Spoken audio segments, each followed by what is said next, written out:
Hello friends, welcome back. I am Vivek Singhal from tradingwithvivek.com।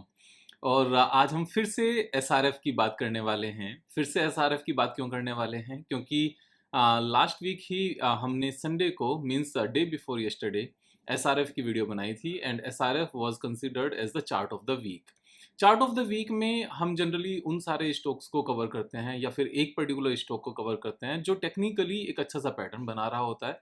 और based on the business and fundamentals, fundamentals means the financial analysis और business analysis दोनों के base पर यहाँ एक positive sign नजर आता है या फिर इस तरह की चीजें नजर आती हैं कि कंपनी में किसी भी तरह की कोई कमी नहीं है। और यहाँ से गोइंग फॉरवर्ड कंपनी का बिजनेस भी अच्छा है, उसके फाइनेंशियल्स भी अच्छे हैं और टेक्निकली चार्ट पैटर्न बन रहा है। तो तीनों का एक अच्छा सा कॉम्बिनेशन बनता है और वहां पर पॉजिटिव साइन नजर आते हैं। तो ये एक सिंपल सा वीडियो होता है जिसमें सिंप्लिसिटी के साथ किस तरीके से हम किसी भी स्टॉक को एनालाइज कर सकते हैं तो बाइंग करने के लिए ऑफ कोर्स। अब जैसे ही हमने वीडियो बनाई, नेक्स्ट डे मंडे को उसके रिजल्ट आए एंड जो रिजल्ट आए मंडे को वो रिजल्ट्स अच्छे रिजल्ट्स नहीं आए।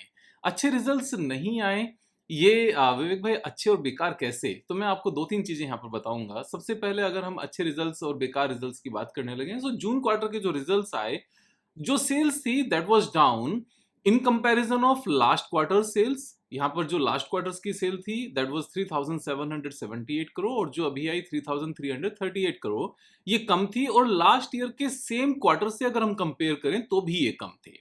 अब क्योंकि सेल्स यहाँ पर कम थी तो सेम ही रेशियो में उसी तरीके से यहाँ पर ऑपरेटिंग प्रॉफिट कम हुआ, वैसे ही फिर यहाँ पर अपना प्रॉफिट बिफोर टैक्स कम हो गया एंड नेट प्रॉफिट यहाँ पर कम हो गया। सो क्योंकि यहाँ पर प्रॉफिटेबिलिटी और सेल्स कम हो गई तो इसलिए यहाँ साफ साफ ये नजर आया कि रिजल्ट्स बेकार हैं। अब ये रिजल्ट्स बेकार किस सेंस में है? ये रिजल्ट्स बेकार हर उस सेंस में है जब हम बाकी डिटेल में बातों को नहीं समझ पाते और इस बात को नहीं समझ पाते कि क्या चीजें ऑलरेडी फैक्टर्ड इन हैं और क्या चीजें टेक्निकल चार्ट पैटर्न्स में ऑलरेडी फैक्टर्ड इन नहीं है। अब जब हम इस रिजल्ट को बेकार कह रहे हैं तो ऑफ कोर्स मुझे पता है कि जब चीजें अच्छी जाती हैं तो बहुत ज्यादा नहीं बोला जाता, लेकिन जब चीजें थोड़ी सी भी इमीडिएटली नेगेटिव चली जाएं सो कमेंट्स में इसलिए पढ़ता हूं जिससे मैं अपनी गलतियों को भी ठीक कर सकूं और मुझे ये पता चल सके कि आपके मन में क्या है और अगर आप किसी डाउट में हैं तो मैं उस डाउट को वापस से ठीक कर सकूं। क्योंकि मेरा वीडियो बनाने का दूसरा कोई मकसद नहीं है, बल्कि ये है कि ये एक समुंदर है, दिस इज एन ओशन, महासागर है स्टॉक मार्केट। अगर मैं पैसे कमा रहा हूं और अगर मैं उस नॉलेज को आपके साथ शेयर कर सकूं तो आप सब भी जो एक्चुअली स्टॉक मार्केट को बिजनेस बनाकर पैसा कमाना चाहते हो आप सब साथ में कमा सको। तो उसके बाद जब नेगेटिव कमेंट्स आने शुरू हुए कि विवेक भाई कि एक कमेंट इस तरीके से था कि नॉलेज शेयर करने के बहाने लोगों को गुमराह करना और उनको रिजल्ट नेगेटिव बेकार रिजल्ट्स आने से एक दिन पहले ही वीडियो बनाना और सबका पैसा डुबवा देना। और एक कमेंट था कि तुम जैसे स्वार्थी लोगों का कभी कुछ नहीं हो सकता, जो चीजें अच्छी जा रही होती हैं उनके बारे में बात नहीं करते और जो चीजें बेकार जा रही होती हैं जिन स्टॉक्स उनके बारे में वीडियो बनाते हो, तुम जैसे स्वार्थी लोगों का कुछ नहीं हो सकता। तो एनीवेज मीन्स अगर हम पुरानी बात करें तो जब डिसलाइक और लाइक दोनों होते थे यूट्यूब पर तो एक बार मैं अपनी वाइफ के साथ डिस्कस भी कर रहा था तो जो हनुमान चालीसा है, हनुमान चालीसा की वीडियो के ऊपर ज्यादा डिसलाइक थे और कम लाइक थे। तो एनीवेज यहाँ पर अच्छी चीज को भी जब हनुमान चालीसा के ऊपर ही ये हाल था तो अपनी तो बात ही क्या है, उस बात से बहुत ज्यादा फर्क नहीं पड़ता। और वैसे भी अपने चैनल पर तो अभी भी 99% लाइक ही आते हैं और 1% 0.5% किसी वीडियो पर 0.2% वो डिसलाइक होते हैं। वो नंबर्स मेरे पास रहता है, कभी आपके साथ शेयर करूंगा इन डिटेल। और अभी जैसे कुछ मैं कमेंट्स आपको दिखाता हूं। Any comment on the results of SRF yesterday, your analysis was wrong. Just because एक क्वार्टर के रिजल्ट्स नेगेटिव आ गए, नेगेटिव इन द सेंस कि रेवेन्यू कम हो गई और नेट प्रॉफिट थोड़ा सा कम हुआ है, प्रॉफिट ही, तो एनालिसिस बेकार हो गई।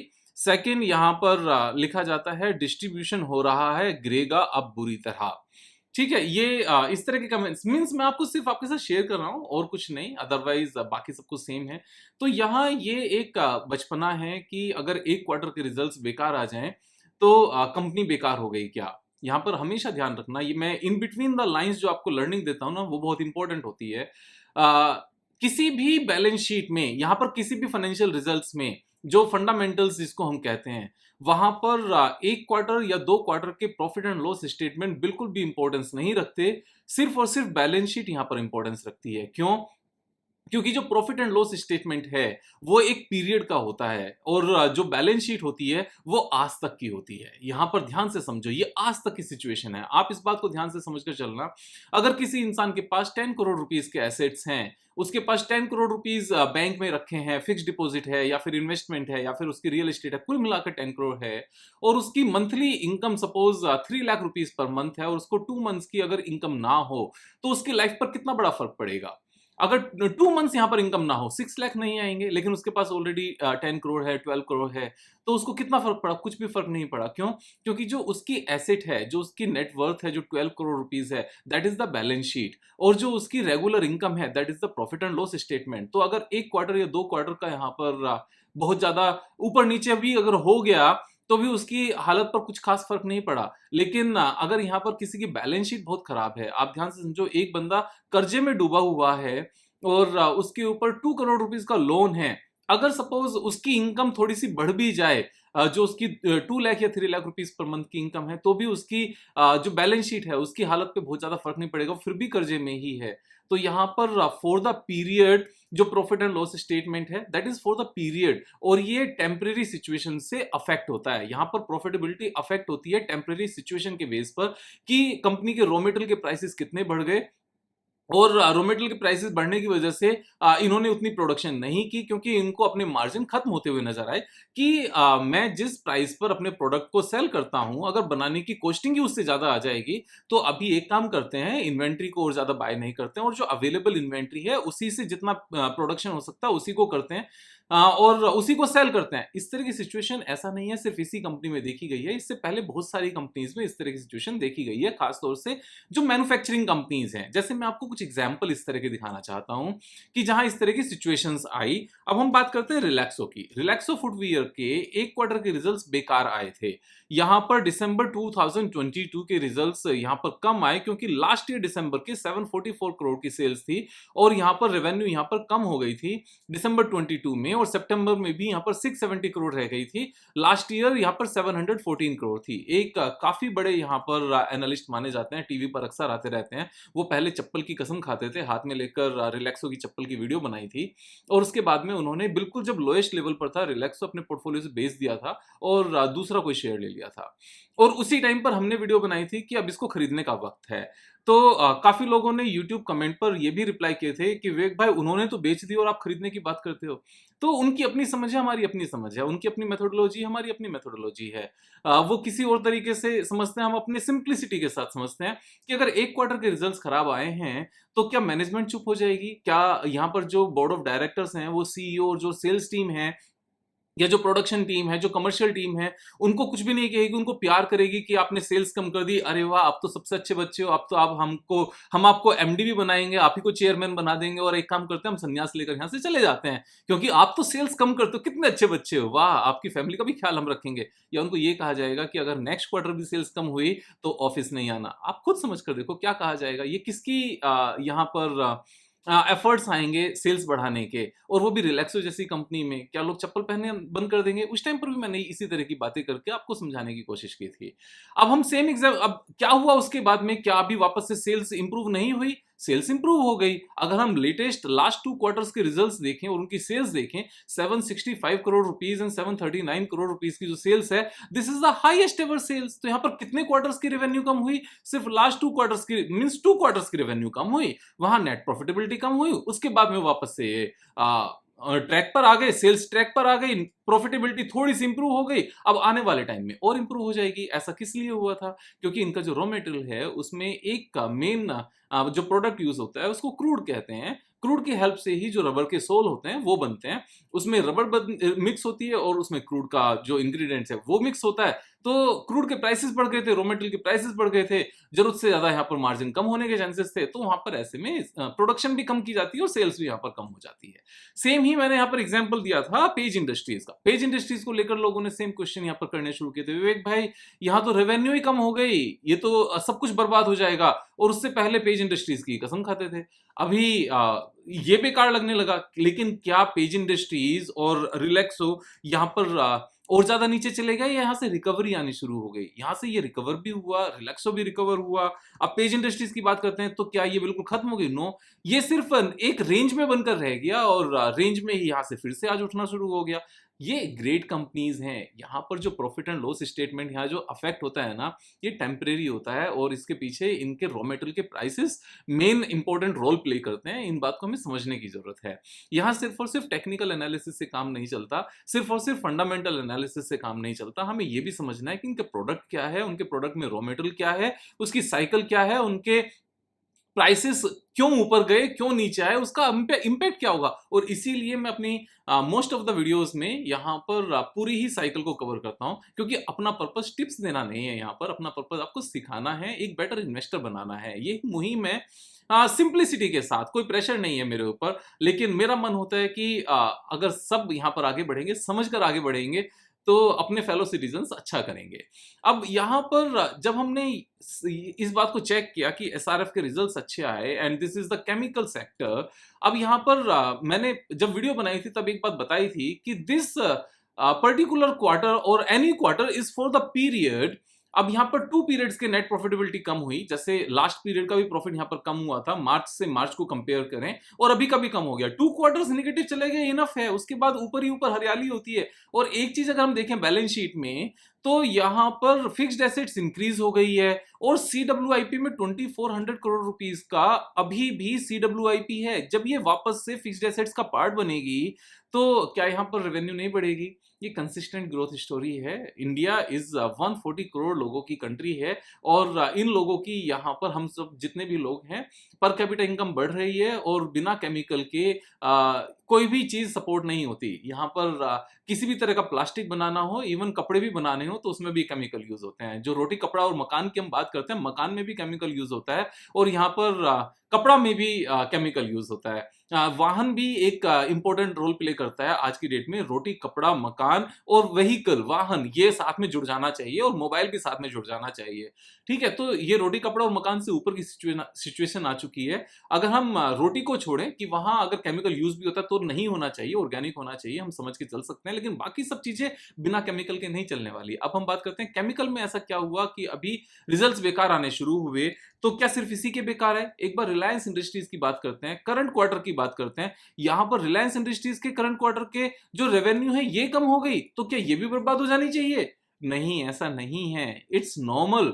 अब यहां पर जब हम बात करते हैं कि करंट क्वार्टर के रिलायंस इंडस्ट्रीज के शेयर यहां पर रेवेन्यू कम हुई है, तो इसके प्रोडक्ट सेगमेंट में जाकर देखते हैं कि कहां इंपॉर्टेंट कम हुई है। ये इंपॉर्टेंट कम हुई है जून क्वार्टर, यहां पर ऑयल टू केमिकल, यानी कि जो केमिकल बिजनेस है, उस केमिकल बिजनेस की लास्ट ईयर सेम क्वार्टर में जो रेवेन्यू थी 1,61,000 करोड़ थी, अभी कम होकर 133,000 करोड़ रह गई है। बाकी सबने इंप्रूवमेंट दिखाई है, रिटेल यहां पर इंक्रीज हुआ है, और जो इनका जियो बिजनेस है जिसमें टेलीकॉम भी आता है, जिसको डिजिटल सर्विसेज कहते हैं, वो भी इंक्रीज हुआ है, अदर्स भी यहां पर इंक्रीज हुआ है, और जो ऑयल प्रोडक्शन का इनका बिजनेस है वो भी यहां पर हुआ है। लेकिन जो केमिकल बिजनेस है वो यहां पर डाउन गया है। क्यों? क्योंकि उस टाइम पर क्रूड के प्राइसेस अप थे, वहां केमिकल की डिमांड बढ़ी हुई थी, शॉर्ट सप्लाई हुई थी। अभी चीजें नॉर्मलाइज हो गई हैं। अब यहां पर अगर ये कम हुआ है तो क्या रिलायंस इंडस्ट्रीज भी बर्बाद हो जाएगी? ये सपने ही रहेंगे और कुछ नहीं। एक बहुत बड़ा झटका शायद उस दिन लग सकता है। ये नेगेटिव बातें हैं वैसे, लेकिन फिर भी कि जब भी भगवान मुकेश अंबानी जी को एक लंबी उम्र दे, लेकिन शायद कभी जब वो जाएं तो शायद झटका लगे, लेकिन लगेगा नहीं, मुझे इतना पता है, क्योंकि उनके तीनों बच्चों के हाथ में जो कमान है ना, उनमें मुकेश अंबानी जी के ही गुण नजर आते हैं अभी तक। और ये बिजनेस कॉन्ग्लोमरेट बहुत ज्यादा तरक्की करता रहे, यही कामना है। और यहाँ पर इस तरह तो ये सब बातें आप समझ पा रहे हो। ये एक क्वार्टर के रिजल्ट्स बेकार है ना, कोई दिक्कत वाली बात नहीं होती। अभी यही चीज आप टेक्निकल्स में आप यहाँ पर समझो कि जब इसका टेक्निकल हमने कंसीडर किया था, तो एक रेंज बाउंड ट्रेडिंग स्ट्रेटजी के बेस पर हमने अपनी चार्ट ऑफ द वीक में इसको डिस्कस किया था कि ऑलरेडी 3 टाइम्स 1 4 टाइम्स ये सेम रेंज में ऊपर का लेवल टच कर चुका है। अब वापस से सेम रेंज से ऊपर जाने के लिए बनता है। तो आज क्या हुआ, आज सबको ये डर था कि नीचे गिरेगा और नीचे ही जाता जाएगा, including one of my dear friend Gaurav Puri, जिसकी मैंने यस्टरडे वीडियो में बात की थी। उसको भी डर यही था कि नीचे चला जाएगा। तो उसको जब वो आया था दिन में, उसको भी यही चीज समझाई थी जो आपको समझा रहा हूं। तो समझाना बनता है, बिजनेस अंडरस्टैंडिंग होनी चाहिए। तो आज क्या हुआ, जब हम देखते हैं 1 मिनट चार्ट पर, कि जब ओपन हुआ तो नीचे ही ओपन किया गया, सेम उसी तरीके से माल भरने के लिए, कि फर्स्ट वन कैंडल पर डराकर गैप डाउन किया गया और इस गैप डाउन का ऑपरेटर ने अच्छा फायदा उठाया। रिटेल इन्वेस्टर डरा हुआ था, नीचे खोला उन्होंने और सारा माल भर के ले गए और पॉजिटिव में जाकर बंद किया। अगर आप डेली चार्ट पर देखोगे, पॉजिटिव में जाकर बंद किया और आज ये स्टॉक प्राइस निगेटिव बंद होने के बदले 1% प्लस में बंद हुआ। तो जो रेंज बाउंड ट्रेडिंग स्ट्रेटजी थी, क्या वो बेकार हो गई? नो, सब कुछ वैसा का वैसा है। ऐसा क्यों है, निगेटिव क्यों नहीं गया? क्योंकि जो बिग बॉयज हैं, जो मैन हैं एक्चुअल में, those are not the young naughty boys या नोविस बॉयज या फिर इग्नोरेंट बॉयज, जो किड्स नहीं है, जो मैन है इंडस्ट्री में, स्टॉक मार्केट में, उनको पता है कि एक क्वार्टर का कम रेवेन्यू होना कभी भी किसी भी स्टॉक के लिए बेकार नहीं होता, अगर वो स्टॉक एक मार्केट लीडिंग कंपनी है, उस सेक्टर की, जिस सेक्टर का ब्राइट फ्यूचर है और जिसने आज तक ग्रोथ दिखाने का ट्रैक रिकॉर्ड बनाया है लास्ट 10 इयर्स में, और यहाँ पर जिसकी अभी भी कैपेसिटी अंडर एक्सपेंशन भी है और अभी उन्होंने बढ़ाई भी है और आगे भी बढ़ाते रहेंगे, क्योंकि मार्केट में डिमांड है। यहाँ पर समझदारी दिखानी है। ऐसा नहीं होना चाहिए कि एक क्वार्टर बेकार आया तो अपने अंदर की गालियां निकालने लगो। यहाँ पर मैंने एक बार पहले भी बताया था, मैं फिर से याद दिलाता हूँ, जो लोग दूसरे लोगों को गालियां देते हैं उनका बुढ़ापा अच्छा नहीं जाता, वो सड़ सड़ के मरते हैं। अपने आप को रीजन मत बनाओ अपने ही आप से अपनी ही दुर्गति कराने का। यहाँ पर अच्छे शब्दों का इस्तेमाल करो और सीखने की कोशिश करो। एक चीज और मैं आपको बताना चाहता हूँ, ध्यान से समझना। दुर्योधन के भी टीचर द्रोणाचार्य ही थे और अर्जुन के भी टीचर द्रोणाचार्य थे और युधिष्ठिर के टीचर भी यहाँ पर द्रोणाचार्य थे। टीचर सेम थे, लेकिन एक तरफ स्त्री का अपमान करने वाले लोग पैदा हुए उनके शिष्य के रूप में, दुशासन और दुर्योधन, और एक तरफ धर्म की रक्षा करने वाले युधिष्ठिर पैदा हुए जिनके साथ खुद प्रभु श्री कृष्णा थे। टीचर यहाँ पर एक ही थे। तो मेरे ताऊजी भी हमेशा एक ही बात कहते थे, मेरे ताऊजी जो भी इस दुनिया में नहीं है, कि मोनू बेटा, यहाँ पर स्कूल अच्छा बेकार नहीं होता, टीचर अच्छा बेकार नहीं होता, जितना कुछ होता है वो शिष्य ही होता है। अदरवाइज एक ही टीचर के अच्छे स्टूडेंट्स होते हैं और एक ही टीचर के बेकार होते हैं। तो यहाँ पर अच्छे स्टूडेंट्स बनने की कोशिश करो।